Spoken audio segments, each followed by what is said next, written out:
Today I'm going to give you 5 tips to help you motivate yourself to practice more guitar.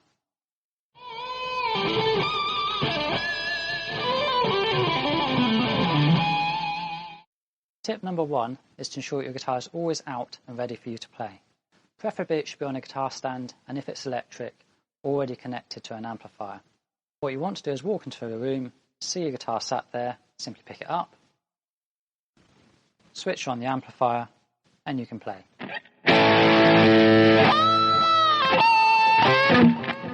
What you don't want for it to have is to be locked away in a case, under your bed, or in a cupboard where you can't see it.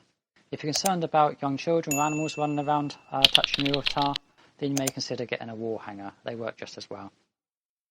Tip number 2 is to schedule your practice in advance, preferably using a diary or an app on your mobile telephone. If you've scheduled your practice in advance, then you are far more likely to commit to a practice session than if you just decide to do it as and when you can. If you, for example, have booked yourself in for 6 p.m. on a Tuesday evening to do half hour's worth of practice, then not only are you more likely to do it because you've already found the time to do it, but before your practice session you'll be thinking about it throughout the day and you'll already be in the mood when the time gets there. So be disciplined and schedule your practice in advance. Tip number 3 is to ensure that your practice time includes some fun practice. It shouldn't all just be technique and theory. That could become very boring very quickly. So ensure that there's something that you enjoy to do during your practice. Now typically I recommend that you do 3 to 5 songs that you can play from start to finish that you can always call upon to use in your practice, or just for general playing. Because sometimes you'll pick up your guitar and you've had a hard day and the last thing you want to do is sit there learning arpeggio shapes or something similar like that. So make sure you've always got something fun you can do that will always keep you entertained to make sure that your guitar is in your hand on a regular basis. Tip number 4 is to make your practice space as inspiring as possible.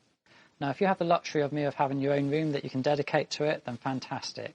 But if you don't, small things can still help, whether it's a picture of your favourite guitarist in a photo frame on the bookshelf or a big poster of your favourite band on the wall.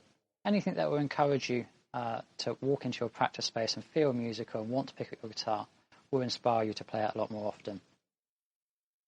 Tip number 5 is to play with other people as much as you can. Now the easiest way to do this is to join a band, as that means you'll be playing with people week in, week out. But any opportunity you get to play with someone else will really help you, whether that's a formal jam session or just getting together with a mate to try things out.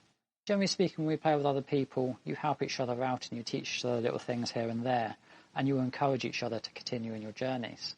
The other thing it does is it gives you a time pressure. If you know you're going to be playing a gig next week, or you're going to be playing a practice session, you want to be making sure that you know the material before you get there.